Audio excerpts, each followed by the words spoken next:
Voici la première partie. Au cœur d'une métropole américaine vibrante se trame une affaire hors du commun, tissée de mystères, de trahisons et de révélations glaçantes qui sauront captiver même les esprits les plus aguerris.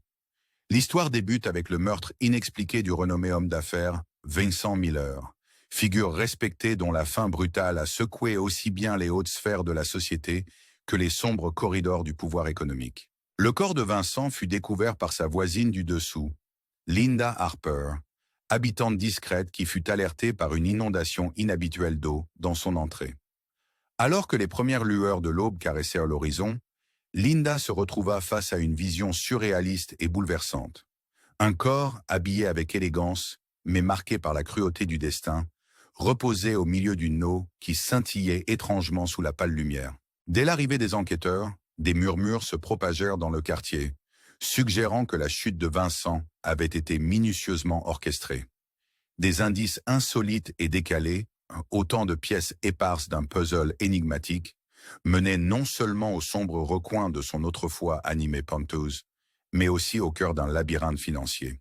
Quelques heures à peine après cette macabre découverte, un individu anonyme, armé des documents personnels de Vincent, avait réussi à prélever chaque dernier dollar de son compte professionnel. Cette manœuvre financière d'une audace déconcertante mettait en lumière un stratagème qui défiait la nature même de la confiance et de la sécurité en un monde où l'argent coule aussi librement que les secrets les plus enfouis. À première vue, la suspicion se portait naturellement sur Grant Donovan, l'adjoint de confiance de Vincent, aperçu le jour fatidique dans le penthouse. Sa présence, loin d'être fortuite, éveillait des interrogations sur des loyautés partagées et sur la possibilité d'une trahison venant d'un cercle intérieur.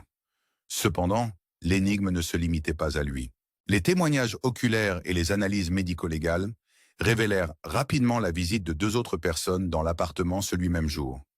Un individu non identifié, enveloppé de mystère, et une femme dont l'identité ne laissait transparaître que des indices fugaces d'un récit bien plus complexe. Chaque rencontre énigmatique ajoutait une nouvelle couche au mystère, incitant les enquêteurs à reconstituer peu à peu un puzzle qui s'étendait bien au-delà de simples rivalités ou rancœurs personnelles, pour plonger dans les méandres d'une trahison soigneusement ourdie.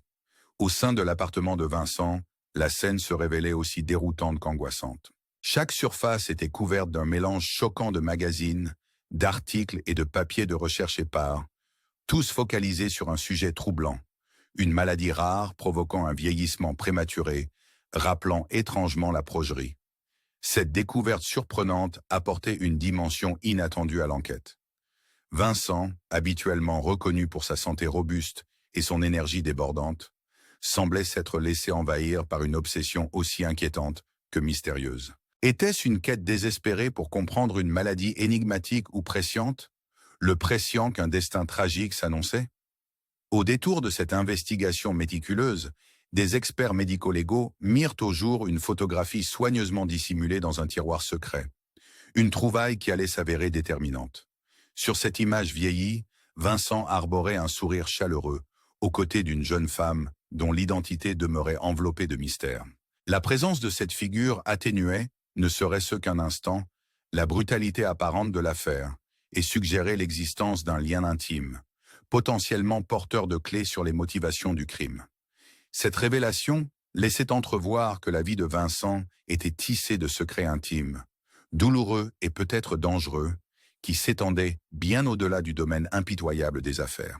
Dans un autre élément curieusement anodin en apparence, mais chargé de signification, émergea la silhouette d'un témoin issu des cercles privés de la haute société. Rebecca Collins, comme on finit par l'identifier, fit sensation par son style irréprochable.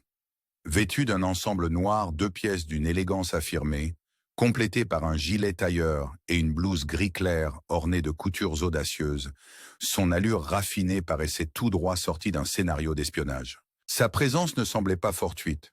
Sa tenue soignée, loin d'être un simple hasard, éveillait des soupçons quant à une identité cachée, ou du moins à une implication plus profonde dans cette intrigue complexe.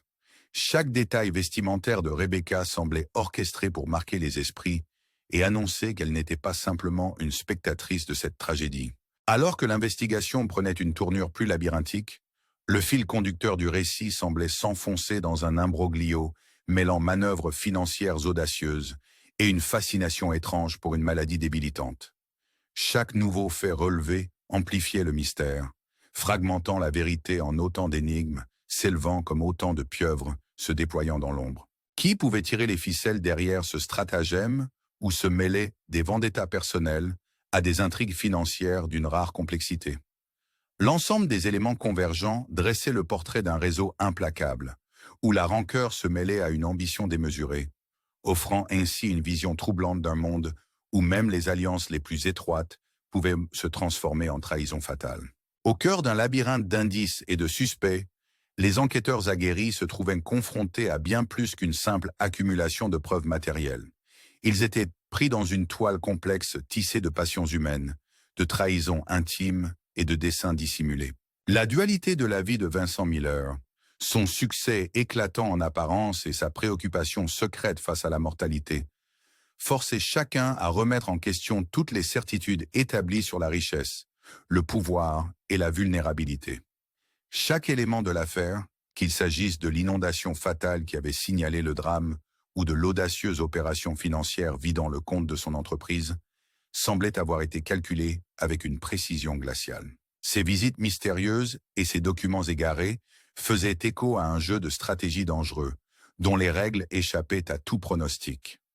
La figure des individus non identifiés occupait une place prépondérante dans cette intrigue enchevêtrée.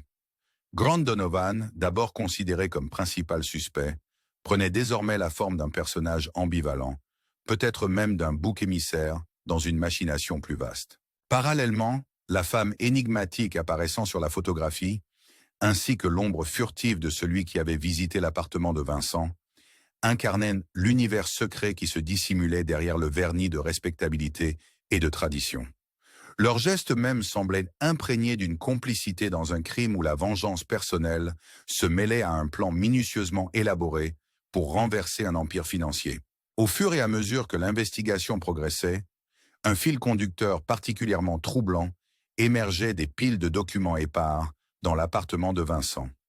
Une obsession pour une maladie rare, induisant un vieillissement prématuré, une métaphore saisissante de la peur de la déchéance et de la perte de contrôle face au temps impitoyable. Était-ce là le signe avant-coureur d'un destin inéluctable pour Vincent, ou simplement une étude académique devenue sinistrement personnelle? Cette fixation rappelait les angoisses des hommes et des femmes, aux prises avec le temps qui file, remettant en cause l'illusion d'une jeunesse éternelle, si chèrement défendue dans nos sociétés obsédées par le paraître. Peu à peu, le récit se densifiait, révélant des indices d'une planification diabolique dont l'architecte restait introuvable, tapi dans l'ombre et manipulant, tel un maître d'échecs, les événements avec une froideur impitoyable. Chaque découverte, chaque indice subtil, semblait à la fois démanteler et enrichir le mystère, transformant une affaire de trahison d'entreprise en une épopée fascinante sur les méandres du cœur humain et les ramifications de l'ambition démesurée. La disparition de la confiance, jadis pilier des relations les plus solides, était désormais mise en lumière par ce complot aux multiples facettes, où chacun semblait jouer un rôle aux conséquences potentiellement fatales. Alors que les investigations se poursuivaient, la question demeurait obstinément en suspens. Dans un monde où la fortune et la loyauté basculent, en un instant, qui détient réellement le pouvoir de faire basculer le destin?